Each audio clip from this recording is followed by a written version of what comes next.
Welcome to Chillin' 101. We hope this video helps.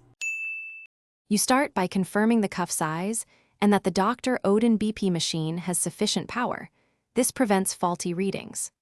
Once seated, make sure you rest quietly for 5 minutes with feet flat and back, supported so blood pressure stabilizes.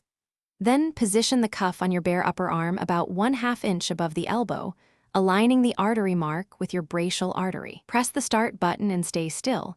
This first measurement sets the baseline for any follow-ups.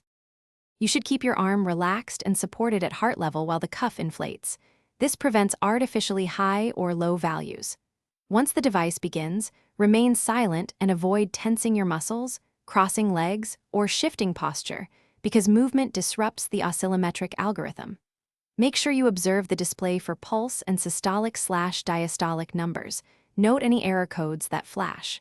If the unit offers memory, save the reading immediately so you can compare trends over days or share with your clinician. When the cycle ends, you should record the time, measurement, and your position. Then take a second reading after 1 to 2 minutes and average them for accuracy. If the machine displays an error or implausible value, stop and recheck cuff fit, battery charge, and that your arm remains at heart level. Repeat the measurement. If errors persist despite correct technique, contact support. Persistent faults can indicate calibration or hardware issues that need professional service. Thanks for watching. Consider subscribing if we helped you.